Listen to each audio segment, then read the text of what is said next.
Hello, everybody, and welcome to the Cosplay Cafe.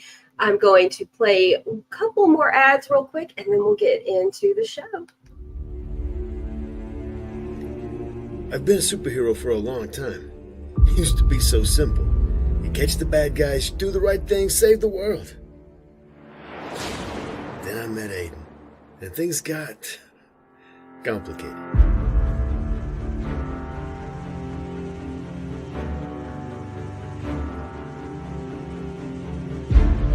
Iris recruited me as a kid and turned me into their own personal weapon.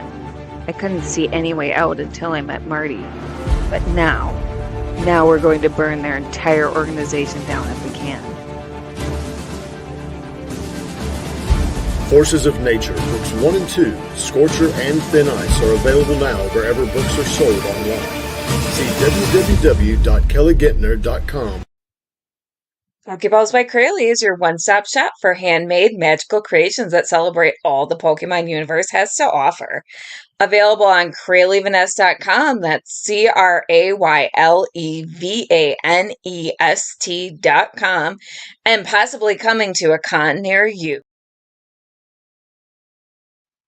All right, everybody, you are stuck with me in the driver's seat tonight.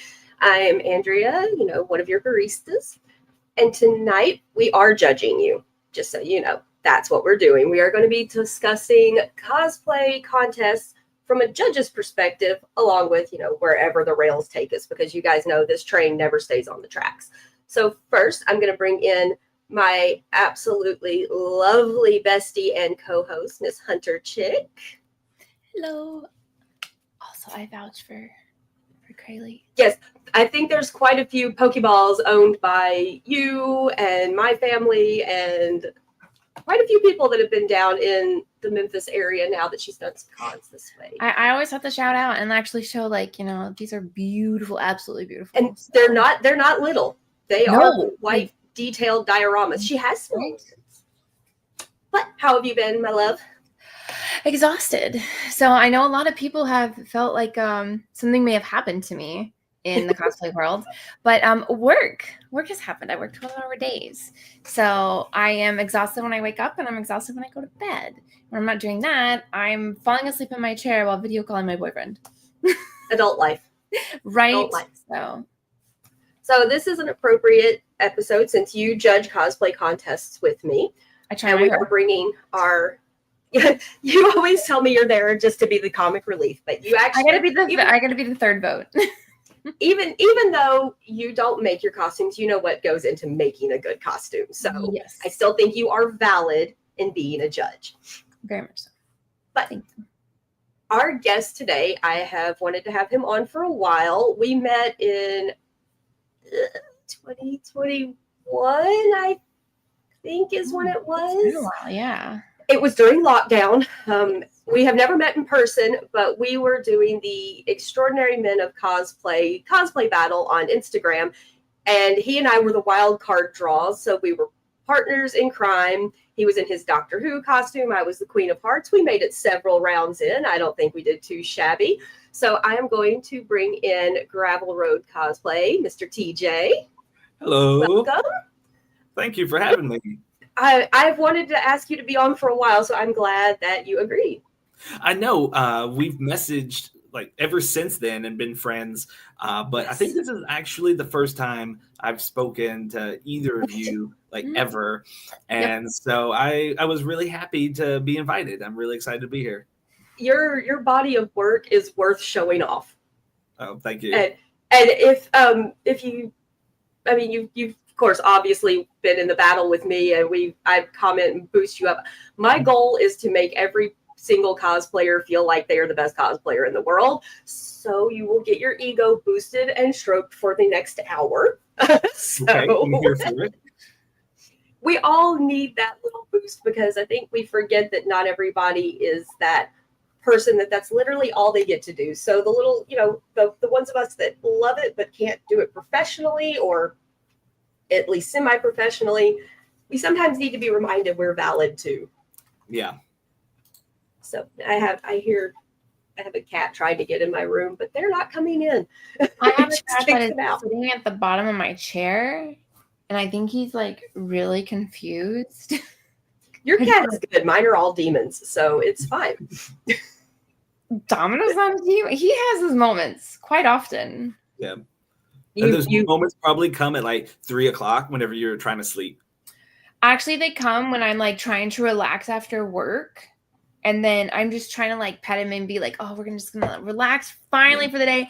And then he's like, you know what? No, it's Zoomy fighting time. Yeah. And then he says, you've been gone all day. Right? Yeah. Mine are used to me because I have a weird sleep schedule. I go to bed at 4 a.m. because of my work schedule. So 3 a.m. Zoomies are nothing for our house. Right. It's just morning to them. It's like, fine. So let's get started on our not rambling about my stupid cats. TJ, tell us what got you into cosplay. I have always been a Halloween kid. I've always liked dressing up in costumes, and Halloween was my favorite. I would always try and get, a new costume every year. I think there was only one year that I ever repeated a costume because I was always thinking, no, I was this, I was a vampire last year. I have to be the Frankenstein monster this year. I have to be a mummy this year or whatever, a zombie. I can't repeat. And I think it was because we moved house in the fall, like right before Halloween. And so I had to use something that was before. And then so I slowly make you repeat. Yeah. It wasn't my fault. It was not my fault at all. It was beyond my circumstances. But I became aware of cosplay through the show on Sci-Fi a few years ago, Heroes of Cosplay that was on. And so that kind of put it on my radar. And I was like, oh, what is this? And I think it was not really mainstream at the time, but it put it in the consciousness. And so I became aware that I was living in Richmond, Virginia at the time, and there was a Comic-Con in Richmond, Virginia. And so I decided to check it out. And it was just an expression of my love for the fandom. And I am just a big nerd in general. And then so I wanted to, just let my nerd flag fly. Yeah, I think that's a lot of us. It started with the Halloween. It was either Halloween or you were a theater kid. Yeah. And no, I remember that show because I had been cosplaying for a while when it came on. And, I had met Yaya before she became a big name, like when she was still using her Angelic Star website and not the Yaya Han one. So, that's how long it's been since I first met her. And, I remember seeing that because I used to have to tell people I make costumes because the word cosplay wasn't a household word. Yeah. And after that show and the more people embraced, the comic book movies and the fandom stuff coming on TV, the word cosplay became a little more common. So now if you say cosplay, people don't look at you like, huh? What language are you speaking? Yeah, they kind of recognize the concept more. Yeah, you get more and more people now. I hear all these like little teenagers and young adults that I work with talking about the anime and stuff they're into. And I'm like, oh, babe, I was downloading that on the back alleys of the internet when I'm pretty sure I was I'm pretty sure we got all the viruses on our computer because we wanted that new episode of Naruto now. We didn't have Crunchyroll back in my day. Okay, I went into Five Below last weekend and they had these soda cans of Dragon Ball Z and Sailor Moon. And I'm over here going, is this 1999 in like Claire's in the mall? Because that's what it felt like. I literally had to text my brothers and one of mine and Hunter's friends, Kay, and go, did we time travel? Because this is not, this was what I was buying when I was in middle school and high school. And I'm like, that's been a while now. And I'm like, this is not fair because we had to go to like one con a year in the early 2000s to hope to find merchandise because we were poor and you went to one con because what's the one we're going to? We were like 19, 20 years old. We don't have high paying jobs and we want to go out of town to a con. And now you can literally walk into Five Below and buy anime merchandise. Yeah. For me and like in high school, and I lived out in the country, we didn't have conventions or anything like that. And I don't even know if I knew about conventions at that time. maybe in the movie Galaxy Quest, because Yeah. that was like a riff on Trekkies and the convention. But the intro for me was Toonami, that had Gundam Wing and Dragon Ball Z. And then so you can get some of that stuff at Walmart, and every once in a while you can find a Goku t-shirt. I was on the hunt for a Vegeta shirt. That was my favorite. And so you can find that once in a while. Oh man, Hunter and I met the original voice actor of Vegeta last year. Oh, that's cool. And he Brian did a line. Drummond, who was also the voice actor of Zex Marquise. That's why I was super freaking excited, because I'm a Gundam Wing fan. And we heard him do the over 9,000 line extremely loud in the Huntsville Comic Con. It was epic. Insane. And we have our other lovely barista, Miss Aubrey, is here. Hello, hello. She got to visit with us. Yay! Hello. And since I was inspired by your rendition of Dracula, I brought out my first ever Lucy. Ah, excellent. You have crossed oceans of time to join us. That's a line, if ever there was one. Where is Mina? Where's Mina? Has anybody ever done Mina here? Have you two ever done Mina? No, I have wanted to do some from some of the Dracula movies. Okay, let's not lie. I want the red gown that Winona Ryder wears, because who doesn't want that Eiko Ishihara gorgeous Victorian gown? One day. I've made a lot of red Victorian gowns, or am working on a lot of red Victorian gowns. I think I need to go to another color. The costuming in that movie, we could literally talk about just the Dracula costuming all day, and I would be in heaven. Yeah, it's gorgeous. There's not enough cosplayers that cosplay him, particularly that Dracula. Oof. Yeah, I do get a pretty positive response whenever I wear that cosplay. You're pulling off the Gary Oldman vibes in that, and we will show that to our viewers later. You will get the treat of seeing the gorgeous Dracula costume that TJ has made. So we're talking about judging cosplay contests. Mm-hmm. So I know Hunter and I have judged, you judged, TJ. Aubrey, have you ever gotten to judge or compete? I am a baby. I've only competed once, and I have only judged once. So I am a newbie to most of the cosplay world. Don't worry, I've never competed. I've only judged. Because I go, this is my bestie. She's with me. She's judging. Let's go. So I'm not even a newborn in the content or the joining in category. I feel like you would beat them anyway. So probably an exhibition. So TJ, since you, this is what we want to talk to you about. What is your main goal when you judge? Like what is it you go in feeling, looking for? I want to make everyone feel like they're seen, because there have been times that seen and appreciated, because there have been times that I have competed and it feels like they just listen to my spiel, don't ask any questions, and then just send me on my way. And especially for craftsmanship contests, people put a lot of time and effort into these cosplays, and so I want to let them talk about their process, about how they made it, and then give them the time and the appreciation to make them feel important. Everyone gets their well, definitely not 15 minutes of judging, but they get their try. Some really do. Yeah, they get their time to shine. Yeah. No, I feel that, especially when you've got the nervous ones that are coming in. They're like, this is my first time competing. And even as many times as I competed, it still gets nerve-wracking walking in there, no matter how big or small the con is. That's what I was going to say. You're literally putting yourself out there to be judged. And I'm with you. Like Hunter and I, we've judged together and with a lot of other people. And what you said is so true. It's trying to make them feel comfortable and appreciated and seen for what they're doing. Because even first costume, 50th costume, it's still work. It's still somebody putting their heart and soul into it. Yeah. It's so terrifying. I don't know if I ever want to do it again. Someone asked me, do you want to be in the costume contest? I was like, I was just wearing this because I was on the podcast this morning. And they were like, you should enter. And I'm like, no. But yeah, so I've experienced it now. I don't know if I would suggest it. That's what I like about being the judge is if anybody says anything to me, like, hey, are you trying? I'm like, oh, no, I'm judging. I can't. Sorry.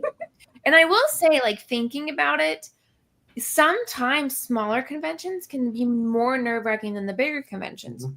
Bigger conventions, you're in a bigger room, but they're further back, and usually they have the lights off. You can't really see it that well. The lights are blinding you on the stage. But a smaller con, you have all those people with just their eyes just on you, and you can see every single one of them. Because when I'm up on the stage announcing, I'm like, I can even see what they're saying. I'm just like, I'll like pick a spot like above the crowd or like on the wall or something, and that's what I'm talking to. I'm not really talking to the ground. I feel bad, but because I get stage fright myself, so yeah, I gotta do something.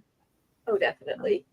A lot of us put on those costumes because it's us getting to be somebody else for a little while, and you try to turn off the anxiety, the ADHD, the autism that goes on in so many of us in the community.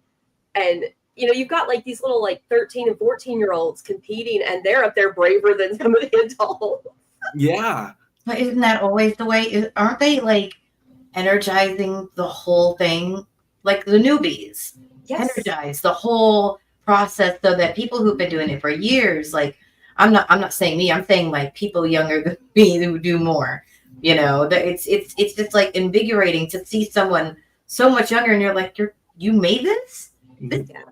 Especially like young kids. I'm like showing me up like the hardcore here. And the number one fear in American adults is public speaking. It's not death. It's not spiders. It's public speaking. That's the number one fear. So that kind of goes into it. Like you get on that stage and you see so many people looking at you and more or less, for better or worse, judging you. And then so that's, that can be fear inducing.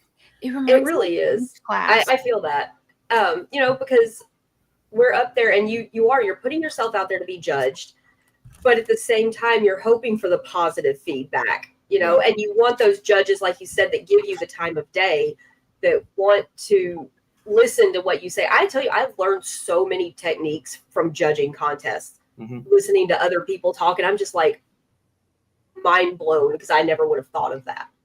See, that's really why I haven't made my costume yet. I'm just trying to get everybody's, tips and tricks before I like put my hand on it.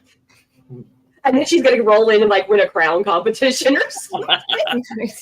and then I decide to try to sew spandex and a serger. Yeah, she was at my house about 6 weeks ago, learning to sew on stretch pleather. Oh no, pleather, that's what it was. Yeah, stretch pleather, making a Miss Marvel black bodies.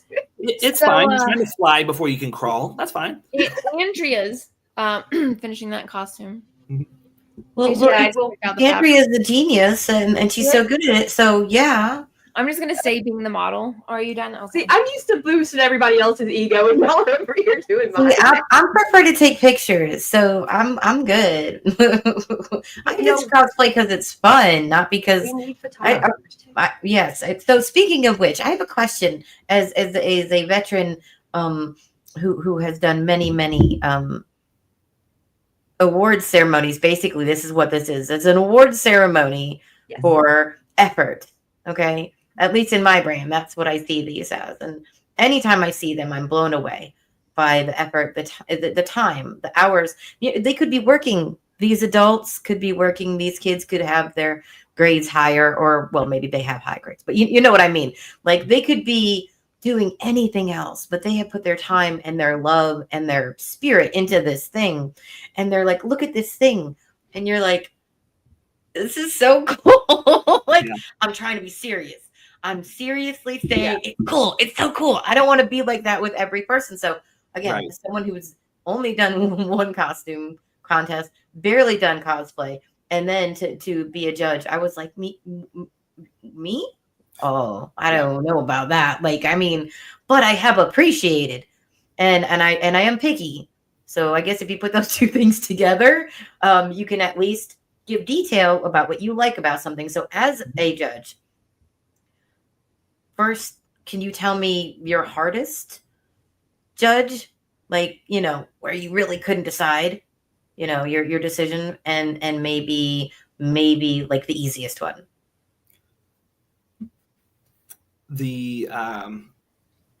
The easiest one, I don't remember the characters, but I remember instances.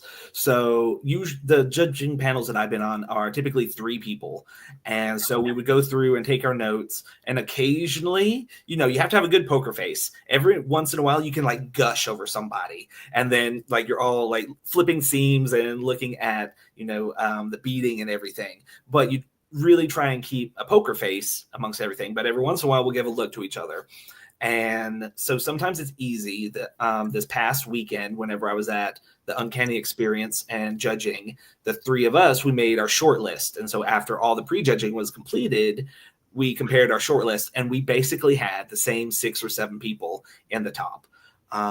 Everyone did a great job, but the standouts were the standouts. So that was kind of easy. But almost every convention, it is difficult, especially whenever you're looking at masters and best in show.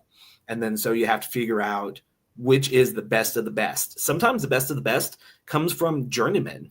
I'm not sure if there was one from novice that I can think of, but sometimes it comes from journeyman to be best in show. And then so you have to nitpick. And I've told people, like other competitors have come to me afterward and were asking, what could I have done different? And I always tell people, you did great. Sometimes it's just who you're competing against. And it gets to the point where we are looking for flaws because people are doing so well. We have to see who did better. Like they have that idea. You gain points, you never lose points. And then so it comes to a point, if it's really that close, you have to say, oh, okay, this person, their sewing wasn't as great as this person, or this person's foam work wasn't as great as the other person. So you kind of have to, once in a while, look at the flaws and compare those. Yeah. It's like I saw, in your Instagram stories, a lot of people ask you cosplay contest advice, or you say, hey, what can I help you with? So I've watched you, I read your responses. And you had a really good one recently about sewing versus armor building. Oh, yeah. And, a lot of people, it's hard to compare the two because they are 2 very different disciplines. Mm-hmm. But at the same time, a good sewing piece that is flawless, well constructed, no snags, the seams are serged or French seamed, and, all this beautiful detail is going to beat out a not as well seamed, sanded armor piece. And in reverse, a really well done, smooth armor piece is going to beat out kind of lazy sewing. Yeah. And we had that once where somebody who sewed won best in show and beat out an armor build. And I was so grateful that you being the seamstress that you are, went up and explained why. Because as an audience member, you can see the armor that's built a lot of times. Like it's huge, or, it's a, prop or whatever. It's very easy to see. Oh, look how amazing this is. Yes. But with sewing, you have to get up close and look at those seams, or else you can't really see how well they did. And one of the things that we try to do, especially her, after the contest, we'll be like, go to the winners or go to everybody that has competed in this show and go look at the work that they did, because you can't see everything from 10 feet away. Yeah. Yeah. So I try to, like she said, we try, when we announce winners, we don't just go, and the best journeyman is blah, blah, blah. We like to give like a little quick rundown of this person did this thing, and this thing really stood out, so that people understand. They're not just thinking we just picked a winner. Yeah. And because, I use this as my example a lot when people ask about getting close on judging. One year at a convention here, we had somebody compete in a big Iron Man suit. From a distance, gorgeous work up close. His lines were wobbly. There were like blobs in the paint in some spots. It wasn't as smooth. But then we had this kid that built his entire Peter Pan suit all the way down to the shoes. Wow. He made shoes. Yeah. And he won one of the divisions. And people, like, after the convention weekend were on, you know, this is how old this was. They were on the message boards on the website complaining that Iron Man didn't win anything. Mm-hmm. And so the judges were getting attacked, and we had to defend our stance on why. And we're like, you weren't up close. You saw, it's kind of like in Clueless when she says it's a full-on Monet. You know, up close, it's a big old mess. You know, and so people that don't know what we're looking for, especially if you're not a cosplayer, you don't always understand why something that doesn't seem as big and elaborate won, but when you get down to the detail and the brass tacks, that's why it won. Mm-hmm. We had a comment from Miss Melody. She said, "Greetings, programs. Sorry I missed the first half. But Melody, we're glad you're here with us." Melody is a good friend of the show, been on a few times herself. Lovely. But, you know, and Melody has competed as well. So she knows the struggles of being up there and being judged for who you are or who you aren't. But, you know, there's a lot of things that go into it. And I was thinking about this earlier today. I'm like, what are some little points we could talk on? And, you know, the big cons versus small cons, you at the big cons, especially Master Division, you take in your build book, you know, you've got all your work laid out so people can flip through it. And you don't necessarily need those at a smaller con because it's usually like one or two people in our Master's Division. And I love the people with their phones and they're like scrolling through the album, like, here's all my pictures, you can look at them. I'm just like, okay. I know. Yeah. I was like, I'm afraid to flip through somebody else's phone. Right? You're like, I can touch this? Okay. Like, we had a friend of ours actually that competed, and we judged her completely as if we didn't know her.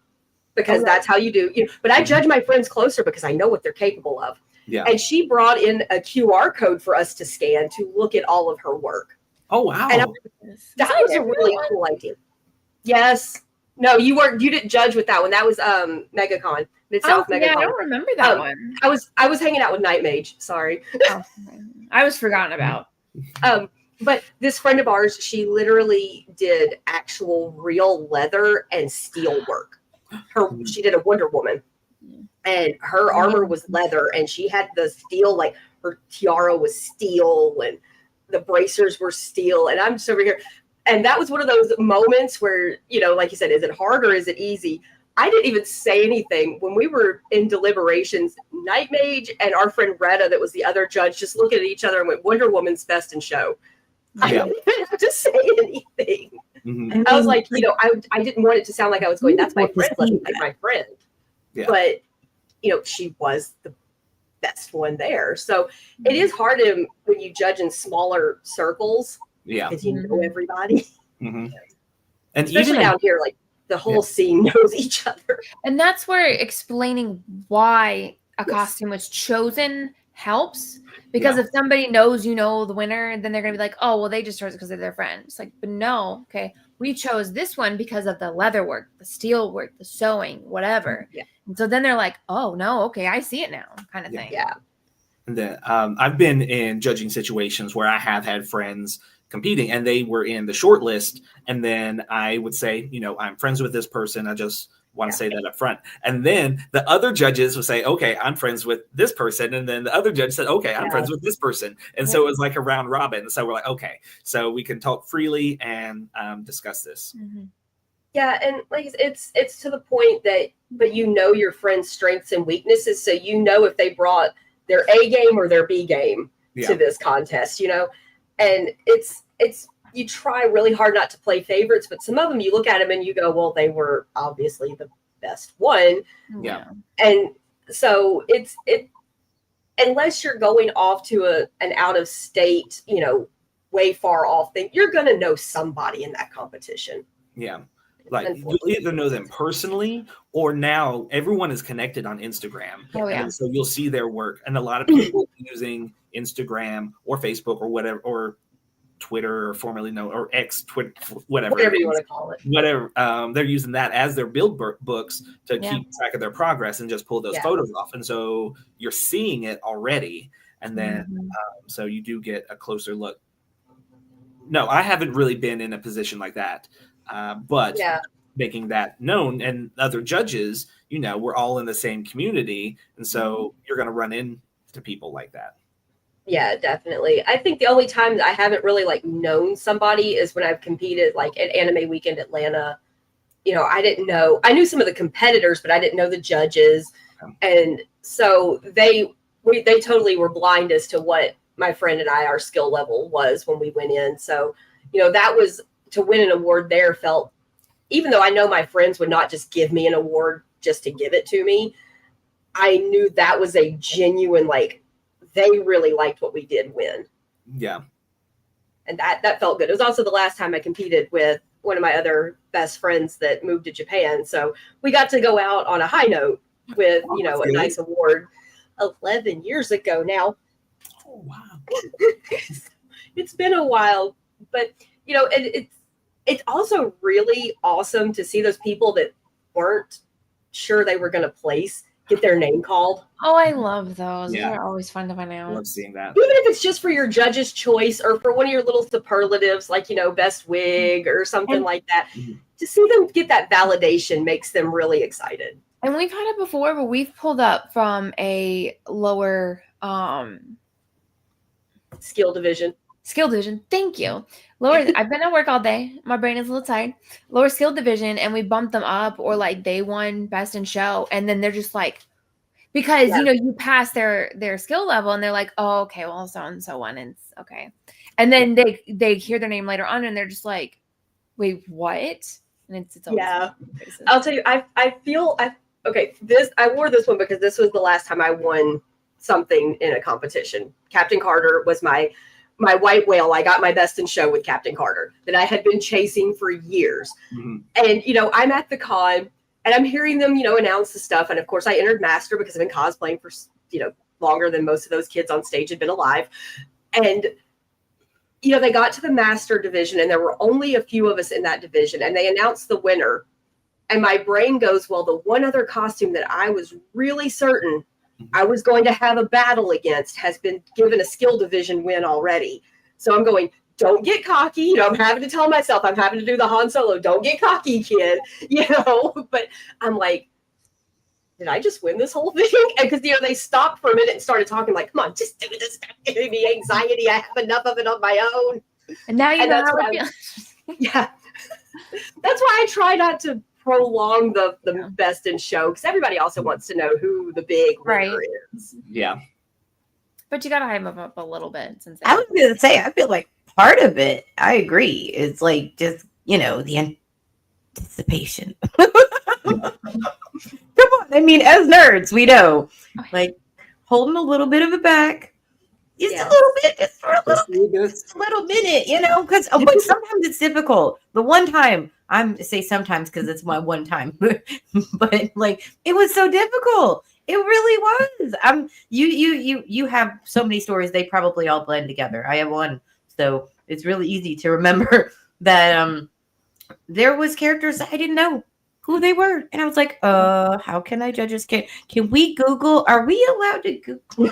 Because I'm like, but I don't want to judge wrong. What if this part of their scarf that they made themselves, with wire and whatever hanging out, is like the only cosplayer that's done that? Or is it a really cool way they've done it? The burnt edges and whatever. As an artist, too, and a fashion, I love fashion since I was a kid. So I'm looking at every single detail. You're talking about beading. I'm talking about like fringe and burned edges and where the wire is and if it glows and the paint and the cosplay makeup and if they did any makeup and if they're willing to do actions on stage. So I was super excited about doing this. I was honored. So I was like, I wanted to know what I was supposed to do. So I looked up, how do you judge cosplay? Because I feel like you should do that anyway. But then to see all the people, and I was like, oh my God, what do I do? I don't want to be mean because I've never been up there at this point ever. And mine was after that. And it was a really, really, really, really small thing. And it was just in a ballroom and we all just stood there. So it was no stage work. But it was still terrifying. It was still terrifying. So to know that I did this to other people, I'm sorry. But if you're watching, I'm sorry. Because that feels awful. First of all, I don't like it. Second of all, it's way different than just being a cosplayer and just being like, look, my costume, cute, right? Yay. It's like take my picture in the hall. You know? But you're not on stage to do that. That's totally different. You get up stage and you're like, judge me. And I'm like, oh, I want to melt it to the wall. You go get judged. That's okay. I didn't want to do it. I don't want to do it again. But to know that now, I will judge differently. Even though I judged very particularly on the costume and if they embodied the character and all those details, now that I've experienced it, I'm going to be like, you did an awesome job. Here's the details of the things, but also you did an awesome job. But I did say that before, but I don't know. There's something different now. Now that I've been up there and like, hi, yes, judging me. Oh God, that was totally different. So I don't know how these people do it. I don't know how you do it. I don't know how you do it, Andrea. I don't know how anybody gets up there and goes, look, I don't know. Not beauty queen. Nope, that is not me. Never has been. I have will be. Raging horrible anxiety. So how I do it as much as I do. Okay, I learned something new from like every single contest I judge. Like no two judging days are alike. Definitely. Okay, here's a really good question from Nerd Cred Cosplay. As judges, how do you approach the smaller contests that haven't put in categories and you're forced to compare masters to novices? That's when you put her in charge of the contest. She makes sure that I went through that. We didn't have categories at the tiny one that I did. So you guys in the big ones versus tiny, what do you think? So I've done both. It has categories versus no categories. Like first, second, third. Yeah, first, second, third, best in show, and then best novice, best journeyman, best masters, best in show.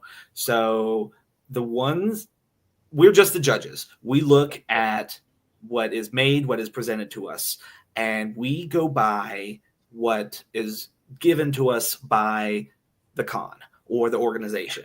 So if they tell us, we're looking for craftsmanship with some presentation, however the showrunners tell us to do it, that's what we need to go by and then rank it. I think it's more beneficial to the competitors to have different skill divisions so that the novices are not competing directly against the masters, because that allows you to grow a little bit more, and then you get a little bit more incentive, you get a little bit better feedback, I feel, and you don't get encouraged. Right. Yes. But that's not the case every time.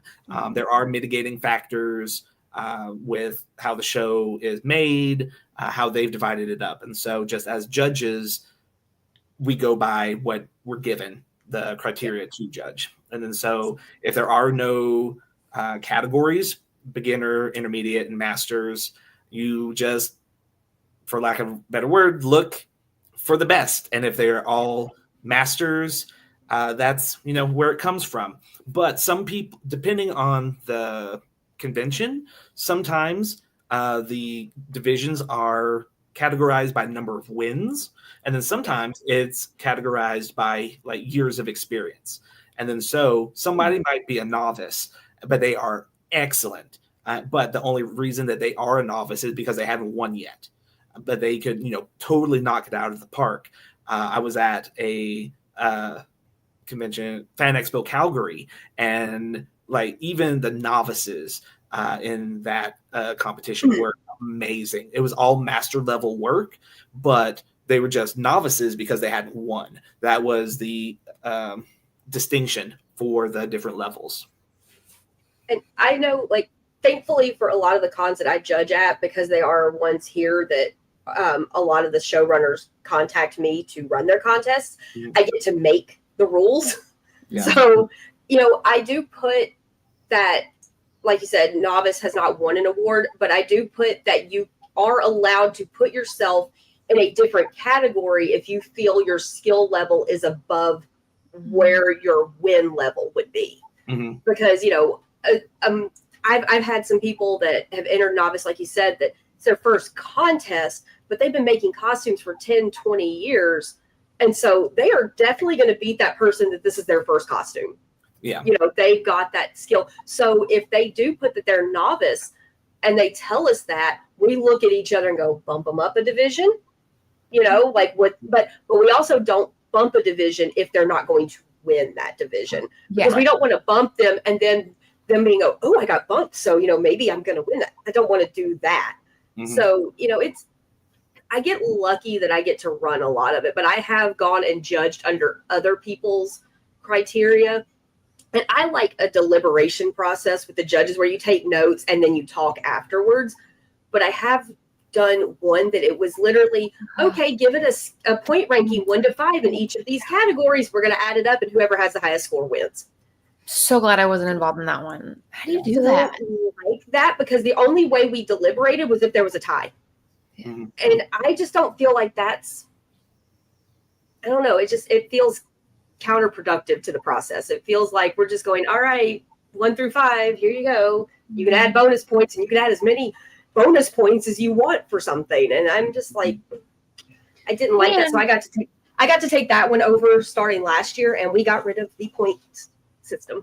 That was the first thing I got rid of. That's right. And with the point system, okay, you're a seamstress. If you have somebody that's a judge that does mainly armor builds, they're not going to know much about the sewing end of things, maybe. Right. So to them, they may not score, appropriately because they don't have the knowledge for that, which is why I love how we kind of do our judging is like, you're the seamstress. Usually we try to get an armor build, and I'm usually the one that, okay, how does it all put together? I know a lot of characters, so I'm like, okay, how are you portraying your characters? How are you portraying that on your costume that you had? Even if you create your own version, like how are you tying your character into that?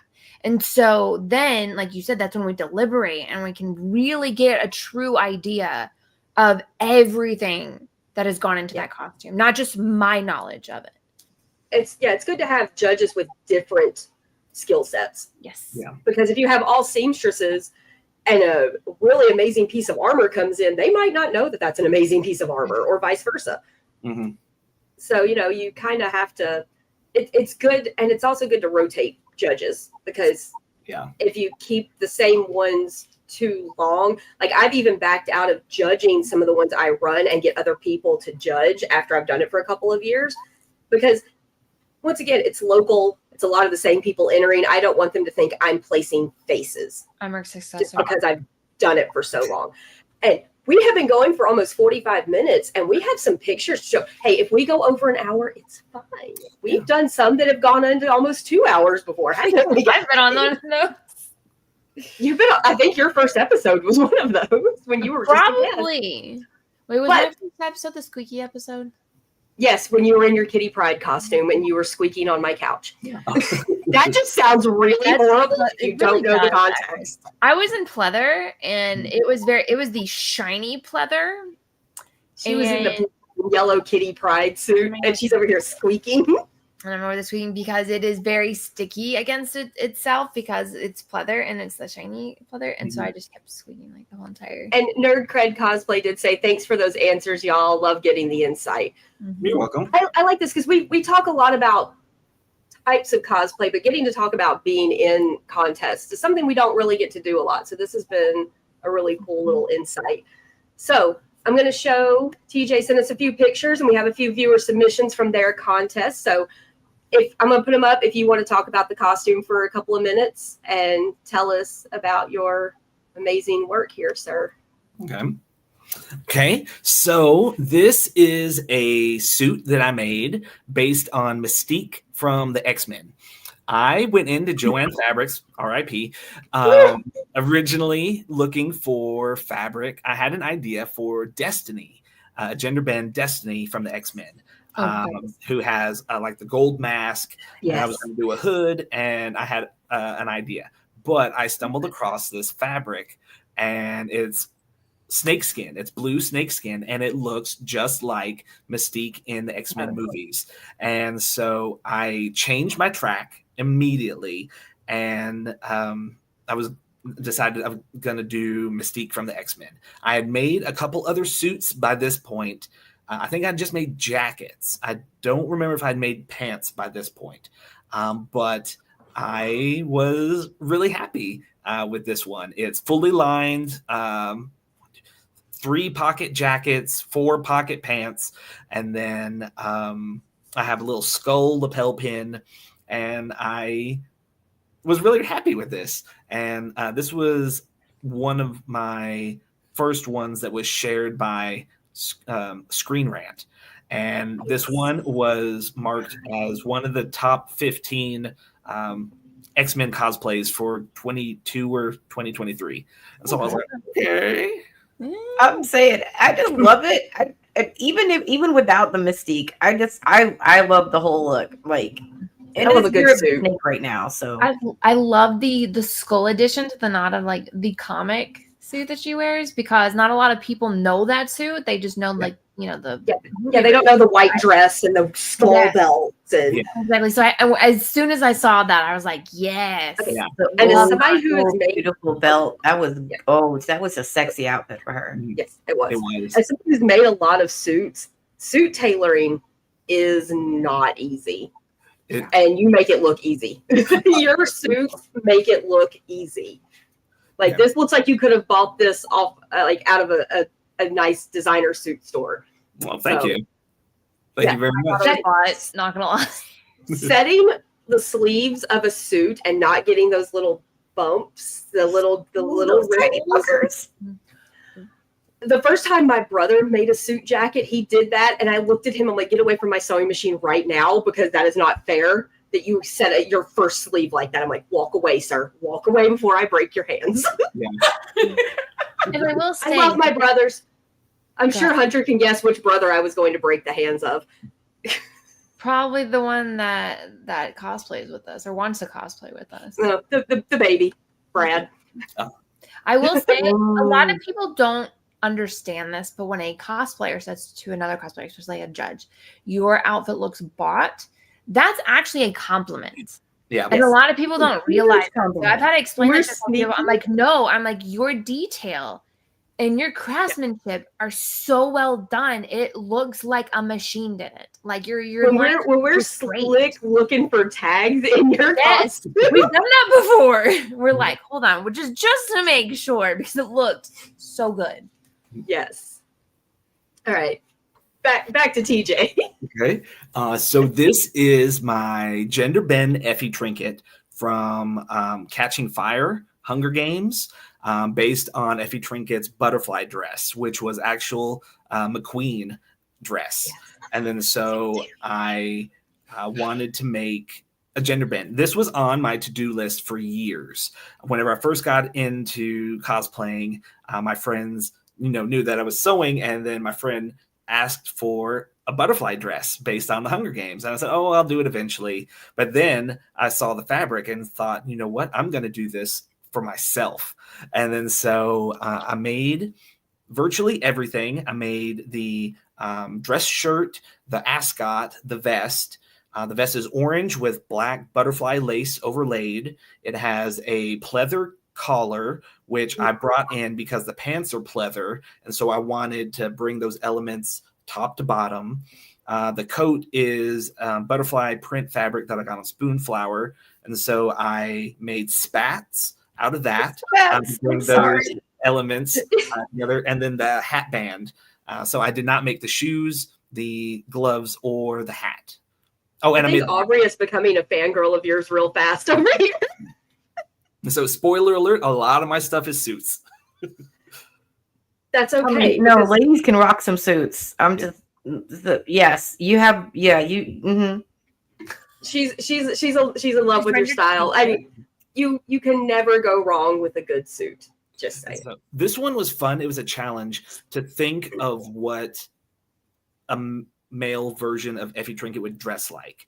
Yeah. Not like changing it, but if the character was intended to be a man or male presenting, how would it look? Because, you know, it is an Alexander McQueen gown, so it is extravagant, but she is working. It is her job. And so I had a couple different concepts in my mind, and I was going through them. And at first I was going to go sleeveless because her dress is sleeveless. But then I was like, okay, that might be a little more camp than what I was thinking for like a man. Maybe if it was solely based in the Capitol, one of the Capitol citizens, but Effie is out doing her job. She is, you know, on the clock. And then so it would be a little bit more polished. It would be, I know, it's funny to say. A little more professionalism. A little more professionalism. Mm-hmm. But no, I love original designs. It is one of my fortes. I mean, that's how we met. Me using an original design for my Queen of Hearts for us in the cosplay battle. Yeah. And I love the freedom, even if it's an established character, just the absolute freedom you have to be a character, but in your own way. Yeah. It's so much fun. All right, let's see. I'm going to save Vlad for last because this one might actually be the one that I'm most happy with or the most proud with, because I think as cosplayers, we are all our own harshest critics. And then so I finished it and I was doing my first try on everything. And I was in the bathroom and I took a picture and I was crying and I was looking at it and I was like, this is good and not good enough. This is good. And I was so happy with it, with my own personal accomplishment, not to brag on myself, but I felt confident that I was, you know, feeling positive that I didn't have to change anything in the future. I think you're right. We all do love to beat up on ourselves and go, oh, I could have done this better. But you have that one costume that the first time you put it on and see it all together, it hits you like that. Mm-hmm. And so I feel like, because I did that with my Anastasia, you know, that was a 25-year dream come true. Mm-hmm. And I'm standing in the bathroom of a museum here in town crying. And my mom just looks at me. She knows how hard I worked on it because she helped me hand sew lace. And then she looks at me. All she does is go, "You're going to ruin your makeup." Thanks, Mom. Because she knew what it meant to me. But she was also like, you're about to go entertain some children. So calm down. Yeah. She's like, cry later. But, you know, we've all had that experience of finally getting to embody something we love and feeling like I made that. Oh, wow. That was me.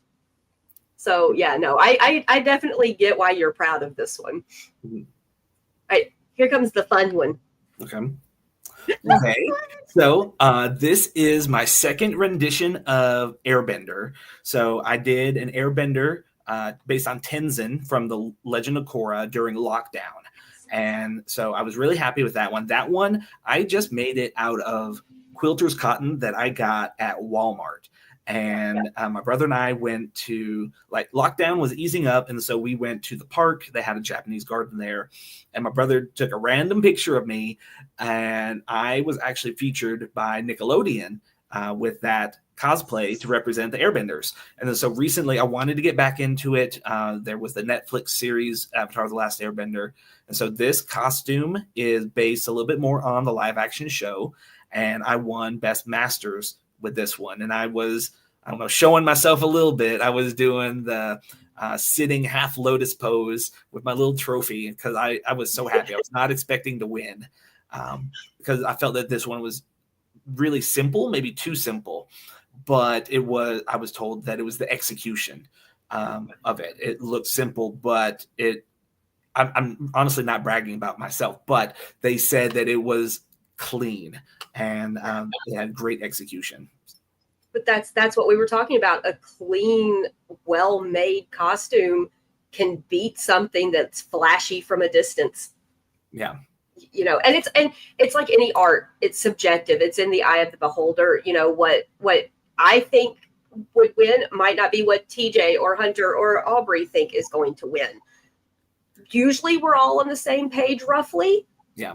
But it's literally it, you know, what won today in that same contest might not win tomorrow. Exactly. It's so up in the air about what it is. So that's why I've gotten lucky and not lost very many things that I've competed in. I count myself very lucky that I have won a lot of awards that I've entered. But the ones that I didn't take it personally. Right. I was like, well, something was just better than me that day. Mm-hmm. Something else caught those judges' eyes that day, and it wasn't me. I still enjoyed the costumes I made, but I tried. Of course you get a little bummed, like, oh man, I would have loved to have won. But you don't let it stop you from doing it again. If competitions and winning is all you're doing cosplay for, you might want to reevaluate cosplay.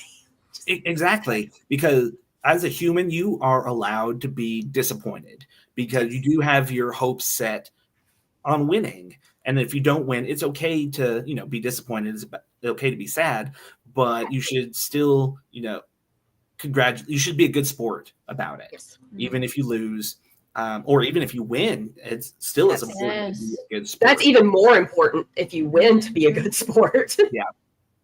I grew up competing. I grew up showing horses. And, the first time I ever lost, I started crying. And my dad looked at me and goes, He goes, did you do your best today? And I was like, yeah. He goes, but they did too. And they won today. He said, so you go congratulate them. And we go back to the barn and we practice. Yeah. That's just how it was. He raised us that if you didn't win, it was because somebody did better than you that day. And if you gave it your all, that's all that mattered. Yeah. So here's the one we all can just be drooly over a little bit here. Our Gary Oldman here. I have a huge soft spot for this one. I said it in the beginning when I came on. I'm sorry. I don't mean to interrupt, but I feel like Gary would be like, yeah, that's good. Aubrey, we might just have to all take a Cosplay Cafe road trip up TJ's way, and you can wear your costume and he can be Dracula. Yeah. Okay, well, that means that I have to get a better lace dress to do this justice. I have a short one on, not like the full length that she has, but I would do that. I would find this dress if we were serious about this, and somebody's got to be Mina. I feel like we've got other, characters that can be played, but I'd be swooning, man. I'm sorry. I think we all watched this movie younger than what we should have. I think that's like the general consensus. And I remember watching this and I was just enthralled because I was always, I said I was a Halloween kid. I've also been a vampire kid like forever. I gravitate. Millennials are such vampire kids. Yeah. I feel so bad. More vampire than werewolf. But, and once I started cosplaying, I wanted to make the red armor like for decades. I've done a paint test for it, and that was like 12 years ago, and I haven't done it. And then so I finally thought, I'm okay at this sewing thing. And then so I wanted to do this, and I'm really happy with this. A lot of my costumes are not very screen accurate, and so this is one of the more screen accurate, maybe the most screen accurate cosplay that I have, and I'm so happy with this because I won Best Masters with this one. The person that won Best in Show was a well-deserved Best in Show, but I was so down on myself with this one. So they got to Masters category and they announced third, and I was like, okay, my shot is gone. And then I thought, okay, maybe second. Maybe I'll get second. And then they called second. I was like, okay. And then I looked at the person who wound up getting Best in Show, and I was like, it's gonna be you. It's gonna be you. Yeah. And then they called me, and I was like, what? And I was gooped and gagged and shocked and surprised. And so I was walking out, and I got up on the stage, and the announcer said, I don't know if I've ever seen Dracula so happy. And it was so happy and overjoyed with that because I was not expecting it at all, just because I am so hard on myself. And now looking at it, there's pretty much always, other corrections or improvements we could make, but I am really happy with it. I mean, we all swooned when Gary Oldman showed up in the movie in this outfit because, before that he had still been the wrinkly, old, nasty Dracula that I still love the parody, Dracula Dead and Loving It, when he takes his hair off and he says, "You can take my hat." Yep. Mel Brooks. But this was the first time we saw him as like the Victorian gentleman. Yeah. And I think all of us, especially those of us that have a Victorian obsession, we swooned. We understood why Winona Ryder was thinking of leaving Keanu Reeves. We understood. We got it. There was that scene with the hair and the chest, and I was like, "Oh, is this allowed? Are we allowed to watch this?" Okay. I don't want to watch this with my friends. I don't want to watch this with my friends. So I'm a little out of the loop, but there is a movie with Gary Oldman, Winona Ryder, and Keanu Reeves. Babes, it's from the 90s. It's the Bram Stoker's Dracula. Oh, yeah. Child. There was another movie that I want to say Keanu was in it, and like there was like a whole bunch of these big names, and I'm looking at this like, when did this movie come out? I'm like, this is like I just thought about it the other day with Sean, and I cannot remember. Dracula's from the There's mid. so many movies I've never heard of. Yeah. I need to So like. good. I'll need to How are see you my friend and you haven't seen this movie? It was out in the failed you. theaters That's a the good same question. time as Aladdin. And then if that gives you a time frame, because Oh, hold I on. wanted to go watch it in the theater. When but did we wanted to Aladdin watch come Aladdin. out? Hunter, it's probably about as old as you are. I was about to say that's about as old as me. As the oldest person Probably here, why I haven't I seen can it. say that it's a good movie, and you really need to watch Yes. it. I am. Don't I listen am- to people complaining about Keanu Reeves or Winona Ryder's accents. Look past it because it's still a fantastic Yeah, movie. ignore the accent comments. Gary Oldman and the music, okay, and the lighting Eiko Ishihara's made this costumes. movie. Yeah. Okay, I love Winona Ryder. Didn't she win the Oscar for the costume designs in this movie? I believe she did. I think she So did. good. And I the mean, blood just- search, just It is a Victorian dream. Oh, Carrie Elways is in this one too. Yeah, Yeah, and 'cause Anthony Hopkins. Mhm. We love Carrie Elways. We Yeah. love us some Wesley. We love the Princess Brides. As you It wish. has so many good names in this one. Oh, it is. Yes. It is a phenomenal. It's a long movie, but Yeah. it is phenomenal. And if you ever made that red armor, dude, Ooh, red I remember the armor movie is. now. Sorry, go ahead. Hunter and I have a long list of things that we go, oh, we should watch this thing. So I guess we're just going to add Dracula to the list. I was saying, here's the other Keanu Reeves movie that a bunch of big names were in, and I never known they were in this movie. So Much Ado About Nothing, which is a Shakespeare play. Yes. There's Emma Thompson, Denzel Washington, Keanu Reeves, Michael Keaton. it's one of the best movies of that time. Patrick Joe, I'm like, how have I never heard of this movie? I there's love so many Shakespearean things. stuff. So I've watched like all the Shakespeare stuff. There's a weird habit in Hollywood to take the Shakespeare movies and kind of like sweep them under, like, oh, it's just one of those. Yeah. But that was good. Well, I would say, yeah, That there one are was- some Shakespeare Hollywood movies that are just like, Shakespeare was play. There's some really good Shakespeare movies that they don't allow in the library section where the kids can get them. You should check those out, yes. Yeah, I believe that because Shakespeare is a little.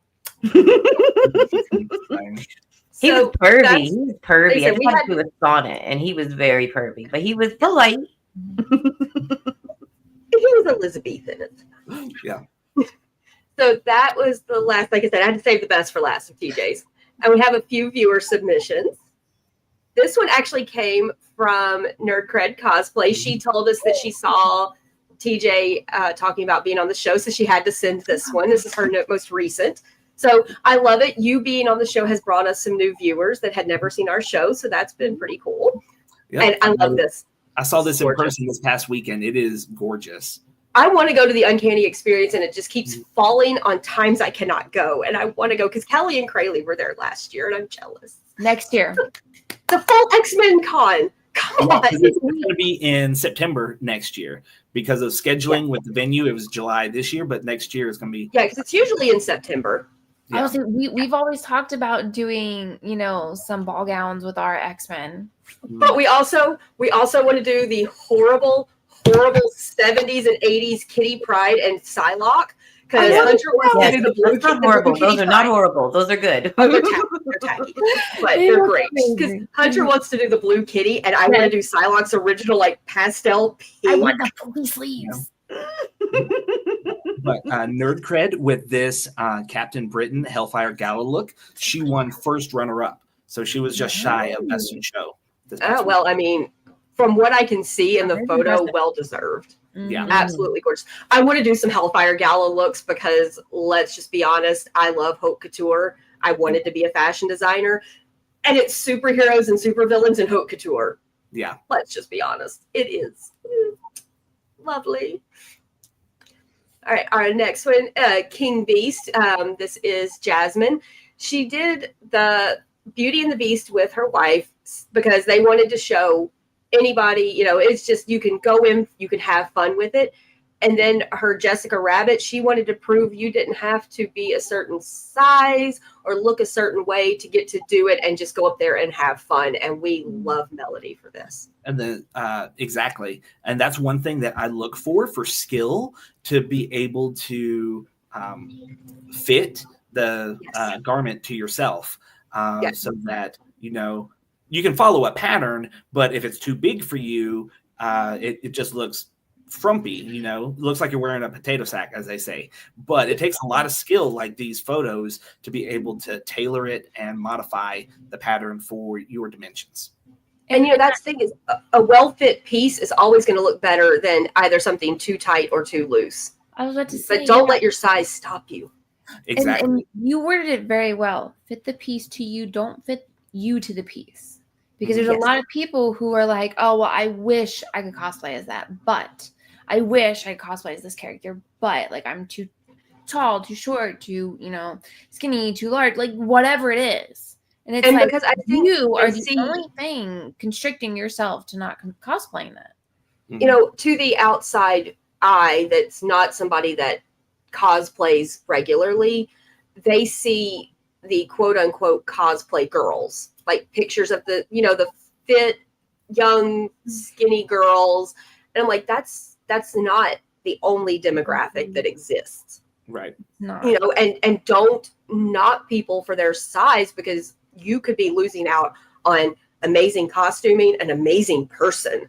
Yes. But then by treating them that way, you might make them second guess what they're doing and then lose that talent and that heart in the community. And they probably know that character backwards and forwards and are putting details in there that somebody else, who's big and famous wouldn't. And you're gonna get that character. Yes. It's the heart and the passion for what we do. Mm-hmm. All right. Our next one. Undead Toasty. They sent this, and they're like, if you want to show this, I'm like, if. Lord in heaven, this is gorgeous. This is one of the prime examples. Your costumes and this costume is a prime example of that cosplay is art. Yeah. I mean, it just is. Like when you alter it, like you were saying, the fit to you and to your ideal, it just becomes art. Mm-hmm. Mm-hmm. I saw this in person at C2E2, and it was amazing. It is beautiful. So many details and techniques, and not just the number of techniques and details, but the mastery of all of those.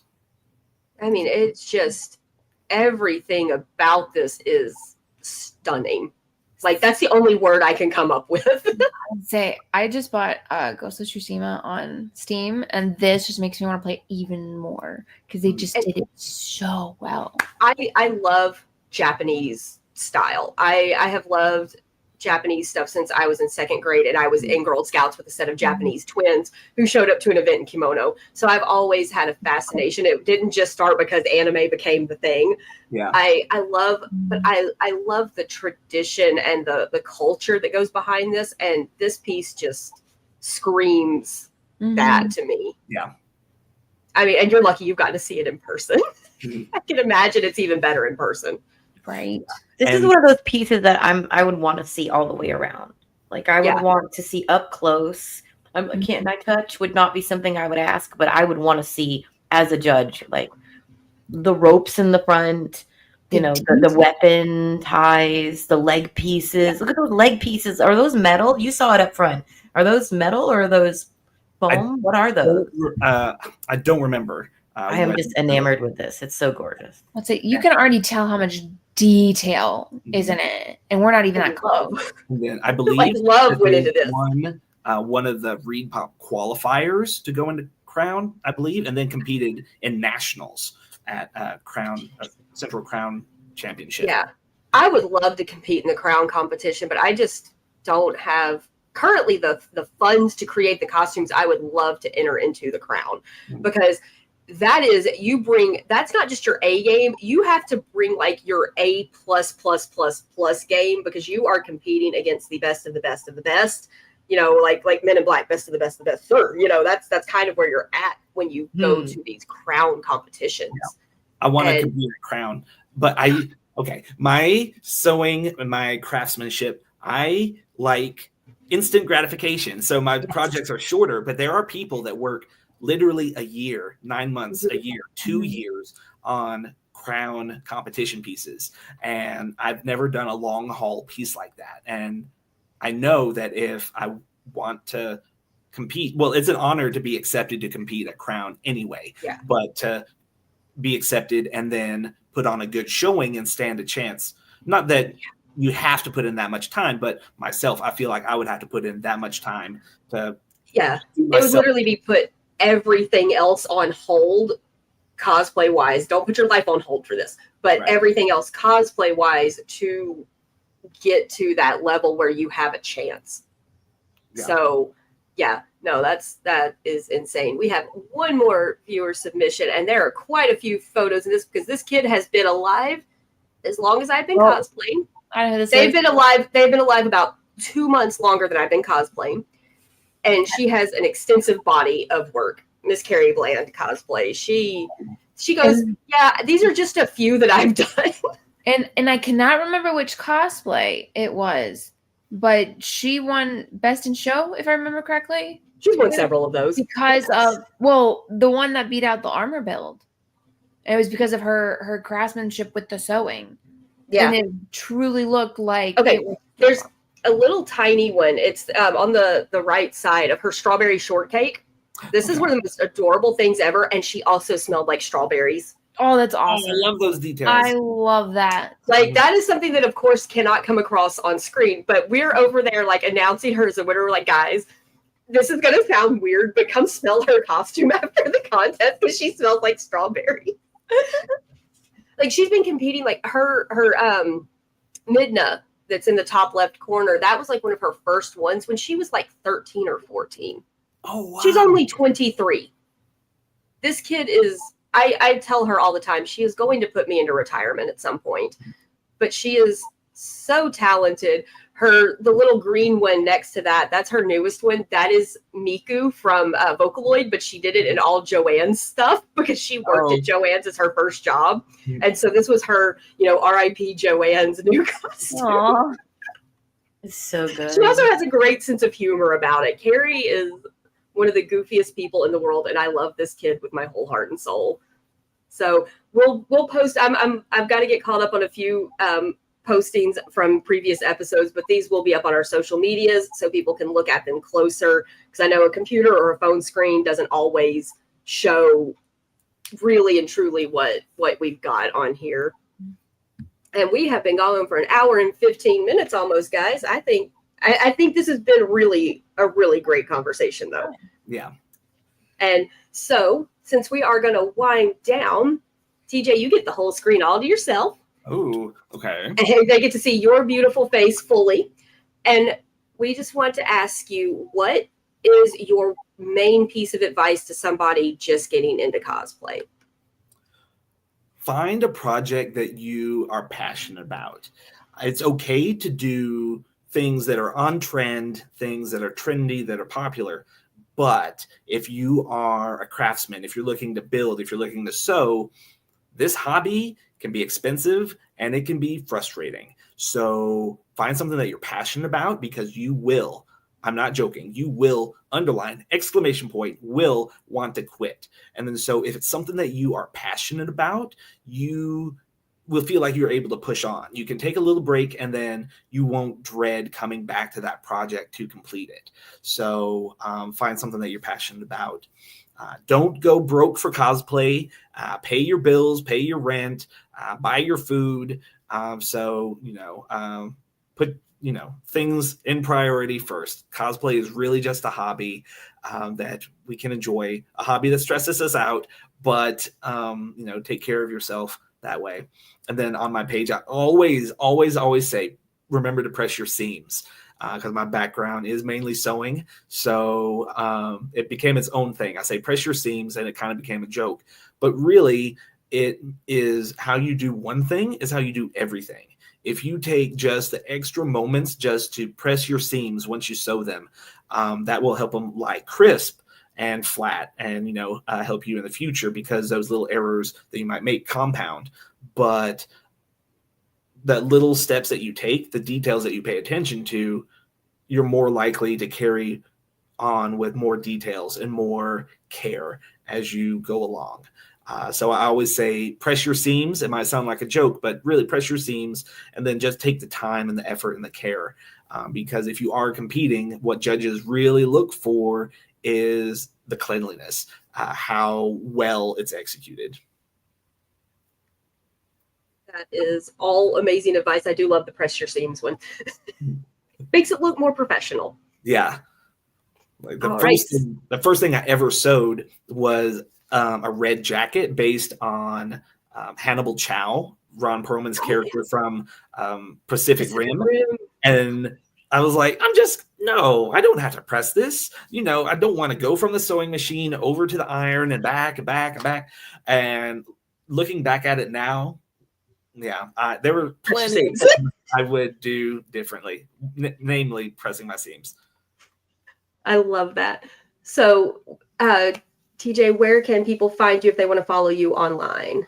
Okay, I am mainly on Instagram at Gravel Road Cosplay. I do have a Facebook page, but I haven't used it in probably a year. But I'm mainly on Instagram at Gravel Road Cosplay. Lovely. Hunter, where can our folks find you? So, I am trying to get back into Instagram. Like I said at the beginning, I work 12-hour days now. So life's a little hectic, but I'm going to start getting back onto Instagram. So that's going to be where I am mainly until I start streaming again. But anywhere you can find somebody on social, that's my name. So I'm Hunter Chick everywhere. That's me. Awesome. And Miss Aubrey, where can we find you? Oh, you're off. Your mic's off. My stool is wobbly, so I pause the audio so my stool doesn't go boom, boom, boom. You can find me on Miss Conrad Ivy on Instagram. That is mostly where I am. Lovely. And I'm mostly on Instagram. I'm building more on Blue Sky at Media Rise Cosplay, or you can find me on Facebook, Andrea Starnes. It's literally linked to my Instagram. So whatever you see on Instagram, you'll probably see on Facebook. And then you can find all of the Cosplay Cafe stuff at Cosplay Cafe Podcast or Pod, depending on what we're on. Facebook, Instagram, YouTube, obviously. And you can always get in touch with any of us if you have questions, concerns, comments, if you want to be a guest or you have a guest suggestion. But if you have questions, like if you have more questions about entering cosplay contests, feel free to message us. We don't mind. I'm sure TJ does not mind giving the advice as well, because he's given some great advice today. Yeah. People ask questions, and I normally post, like if I get a question about judging or craftsmanship or anything, I will normally post that on my stories so that other people can see it. I'm not trying to, put anybody on blast or embarrass you, but if someone asks a good question that I feel is pertinent to everybody, I'll share it for everybody. More than likely somebody else has the same question. Exactly. Yeah.